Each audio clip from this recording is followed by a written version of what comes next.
प्यारे विद्यार्थियों, अगर आप 2025 में मैट्रिक का बोर्ड परीक्षा देंगे तो आपके लिए यह वीडियो बहुत ही जरूरी है। आज के इस वीडियो में 10th फिजिक्स के बहुत ही महत्वपूर्ण सब्जेक्टिव प्रश्न को पढ़ने वाले हैं, जो कि 2019 के बोर्ड परीक्षा में पूछा गया प्रश्न है और ये सभी प्रश्न 2 अंक में पूछे गए प्रश्न हैं। तो इसलिए आप सभी को इस सभी प्रश्नों को अच्छे से पढ़ के याद कर लेना है। तो आइए इस सभी प्रश्नों को अच्छे से पढ़िए। आप लोगों के लिए पहला प्रश्न है, नेत्र की समंजन क्षमता से क्या अभिप्राय है? इसका आंसर बहुत ही आसान लैंग्वेज में दिया गया है। नेत्र लेंस की वह क्षमता जिसके कारण वह अपनी फोकस दूरी को समायोजित कर लेता है। एक बार फिर से समझेंगे, नेत्र लेंस की वह क्षमता जिसके कारण वह अपनी फोकस दूरी को समायोजित कर लेता है, समंजन क्षमता कहलाता है।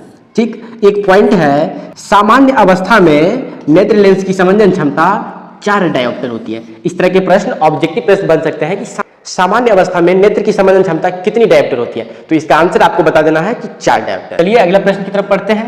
अगला प्रश्न है, प्रकाश के अपवर्तन के कितने नियम हैं और उसको लिखें। यह प्रश्न जो है बहुत ही ज्यादा महत्वपूर्ण है। इस प्रश्न को आपको हर हाल में रट जाना है। ठीक है, तो इसका आंसर देखिए, प्रकाश के अपवर्तन के कितने नियम होते हैं। ये तो सभी को पता होगा कि प्रकाश के अपवर्तन के 2 नियम होते हैं और इसी तरह के और भी प्रश्न एक बनते हैं कि प्रकाश के परावर्तन के कितने नियम होते हैं, तो उसके भी 2 नियम होते हैं। तो आइए अभी बात करते हैं प्रकाश के अपवर्तन के जो 2 नियम होते हैं, वो 2 नियम कौन कौन से हैं। पहला नियम हो जाएगा, आपतित किरण, अपवर्तित किरण तथा आपतन बिंदु पर खींचा गया अभिलंब या डाला गया अभिलंब तीनों एक ही तल में होता है। क्या होता है? आपतित किरण, अपवर्तित किरण तथा आपतन बिंदु पर खींचा गया अभिलंब तीनों एक ही तल में होता है। ये हो गया पहला नियम। अब आइए दूसरा नियम को जानते हैं। दूसरा नियम होता है, आपतन कोण की ज्या तथा अपवर्तन कोण की ज्या का अनुपात किन्हीं 2 माध्यमों के लिए एक नियतांक होता है। क्या होता है? आपतन कोण की ज्या तथा अपवर्तन कोण की ज्या का अनुपात किन्हीं 2 माध्यमों के लिए एक नियतांक होता है। यहां पर एक हो जाता है म्यू बराबर साइन आई बटे साइन आर, साइन आई बटे में साइन आर। इसका एक गणितीय रूप होता है जो कि आपको इसको याद रखना है। ये प्रश्न ऑब्जेक्टिव में भी पूछे जाते हैं। ठीक, तो इस प्रकार इस प्रश्न को आपको अच्छे से पढ़ लेना है। चलिए अगले प्रश्न की तरफ बढ़ते हैं। अगला प्रश्न है, फ्लेमिंग के वाम हस्त नियम को लिखें। तो इसका आंसर है, फ्लेमिंग के वाम हस्त नियम अनुसार अपने बाएं हाथ की तर्जनी, मध्यमा एवं अंगूठा। तो सबसे पहले आप जान लीजिए कि हमारे हाथ में जो 5 फिंगर्स होते हैं उन 5 फिंगर्स के नाम कौन कौन से हैं। तो आप सभी को पता होगा कि इसका नाम अंगूठा, फिर इसका नाम तर्जनी, इसका नाम बीच वाले उंगली का नाम मध्यमा और इसका नाम अनामिका होता है और लास्ट वाले फिंगर्स का नाम कनिष्ठ होता है। तो इस 5 फिंगर्स का नाम आप अच्छे से समझ गए। तो अब आइए इसका आंसर समझिए।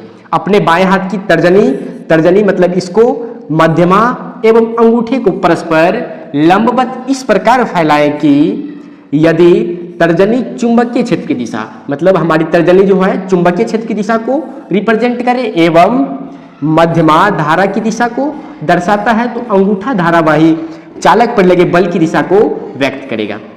ठीक, एक बार और आंसर इसका जान लीजिए। अपने बाएं हाथ की तर्जनी, मध्यमा एवं अंगूठे को परस्पर लंबवत इस प्रकार फैलाए कि यदि तर्जनी चुंबकीय क्षेत्र की दिशा एवं मध्यमा धारा की दिशा को दर्शाता है, तो अंगूठा धारावाही चालक पर लगे बल की दिशा को व्यक्त करेगा। तो इस प्रश्न को आपको अच्छे से समझ लेना है और याद जरूर कर लेना है। आइए अगले प्रश्न की तरफ बढ़ते हैं। अगला प्रश्न है, 2 चुंबकीय क्षेत्र रेखाएं एक दूसरे को प्रतिच्छेद क्यों नहीं करती। मतलब 2 चुंबकीय क्षेत्र रेखाएं जो होती हैं आपस में एक दूसरे को प्रतिच्छेद क्यों नहीं करती। आंसर इसका जान लीजिए। किसी बिंदु पर चुंबकीय क्षेत्र रेखा की दिशा उस बिंदु पर खींची गई स्पर्श रेखा द्वारा प्राप्त की जाती है। क्या किया जाता है? किसी बिंदु पर चुंबकीय क्षेत्र रेखा की दिशा उस बिंदु पर खींची गई स्पर्श रेखा द्वारा प्राप्त की जाती है।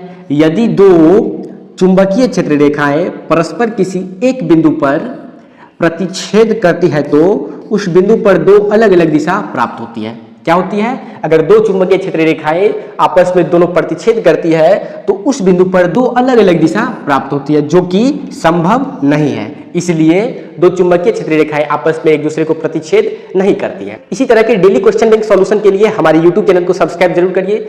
ऑल सब्जेक्ट का सॉल्यूशन बहुत ही जल्द धीरे धीरे अपलोड की जाएगी, तो आप लोग हमारे चैनल से जरूर जुड़ के अपनी तैयारी को बहुत ही अच्छा कीजिए।